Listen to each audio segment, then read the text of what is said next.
Halos dumakdak na itong si Chog Moral, manalo lang sa laban. Winawalis lang ang napakalambot na defender at inaatake ng inaatake ang depensa ng Japan. Takeover mode si Chogi this game at pinahirapan ng mga Hapon. Team Pilipinas versus Japan sa FIBA Asia Cup Under-18 qualification to 5th place game. Kasama sa starting 5 unit itong si Chog Moral. Sa pagsisimula ng game, nice hesitation para dito kay Atakador. At eto, talagang mainit pa itong si Chog Moral galing sa recent game nila kontra China. Gandang crossover at sinasalaksakan lang ang kalaban. Nag-collapse naman ang depensa dito ng Japan. Easy 2 points para kay Prince Carreño. Pero kailangan ding mag-focus ng Team Pilipinas sa mga 3-point shooting na dala nitong Japan. At malalakas din ang mga batang to sa ilalim. Pero kung usapang strength ay nandyan naman si Prince Carreño para sa Team Pilipinas. Nangangalabaw na. Chog Moral with the top of the key 3-pointer. 2 out of 2 from the field. Grabe, mukhang maganda na naman ang gising ng batang to. Kaso nga lang, sumugot din ng 3 itong si Benedict ng Japan. Patrick Pasinos, strong offensive rebound at nagawa pa nga niyang maipasok. At sobrang gandang pasa pa sa play na to ni Tubong Banwa para kay Ethan Agua sa ilalim. Easy 2 points. Natapos ang first quarter sa score na 25-16. Naghahabol ang Team Pilipinas. Kung sino ang mananalo sa game na to ay maglalaro para sa 5th place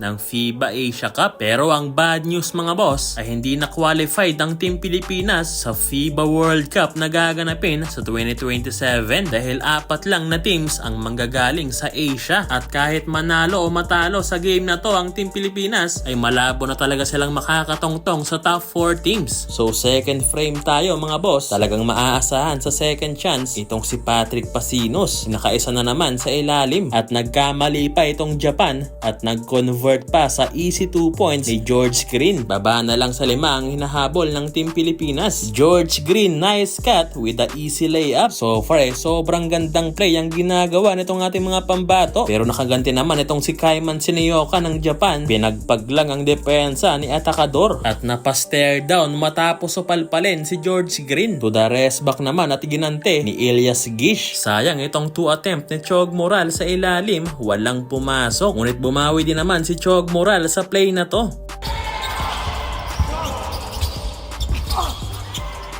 Talagang palaban itong mga batang Pinoy at hindi nagpapasindak. Tubong Banwa and 1 basket. Natapos ang first half na abante ng 5 points ang Japan, 39-34. Third quarter mga boss ay nanggigigil na itong mga player ng Japan. Sumasalpak na at mukhang nagfo-focus na itong mga batang Hapon sa ilalim. Pero nandyan naman si Kagurungan sumasagot para sa batang Gilas. Sayang itong libreng space sana para kay Patrick Pasinos. Hindi magandang pangitain dahil hindi na nagsisipasok ang 3 nitong ating mga pambato. Samantalang ang Japan naman ay patuloy na umi-score from outside to inside. Bumawi din naman itong si Patrick Pasinos, gandang ikot sa ilalim at may kasama pang foul. Tubong Banwa with the bank shot. Nagka-momentum na naman ang batang Gilas. At eto pa, from defense to offense, Patrick Pasinos, easy layup sa transition. Balik sa 4 ang hinahabol ng ating mga pambato, 48-44. Kaso nga lang, sumagot din ng forto nating run ng Japan dahil din sa mga turnover nitong batang Gilas. Pero all out na all out talaga sa depensa itong ating mga batang pambato. At eto pa, Chog Moral, pinupuwersa na ang mga Hapon. Amazing layup para sa batang to. Natapos ang third quarter mga boss na 5 points lang ang hinahabol ng Team Pilipinas, 54-49. Sa fourth quarter mga boss ay dito magkakaalaman kung kakayanin pa bang makahabol ng batang Gilas kontra sa Japan. Chog Moral mukhang gusto ng dumakdak sa ring. Tutubigay na itong ating mga pambato. Elias Gish spin move with a beautiful layup. Pero tuwing lumalapit ang score nitong batang Gilas ay bumabawi naman ng mga 3-pointer itong Japan. Patrick Pasinos with a big 3-ball at sinasamantala pa ni Chog Moral itong kanyang malambot na defender. 64-58 sa halfway mark. Buhat mode si Chog Moral sa crucial time. What a steal at easy 2 points. Ang kaso nga lang nakalibre sa 3 itong Japan player. Balik na naman sa 7 ang kalamangan. Buhay pa ang batang Gilas, Kagurungan with a big shot, 3-pointer. Pero talagang mga sharpshooter itong mga Hapon, sumagot din ng 3. Hindi sumusuko si Chog Moral at inaatake lang ng inaatake ang depensa ng Japan. Pero sa huli mga boss, ay hindi talaga kinaya ng Team Pilipinas na makalusot sa puwersang dala ng Japan. Talo ang ating mga pambato.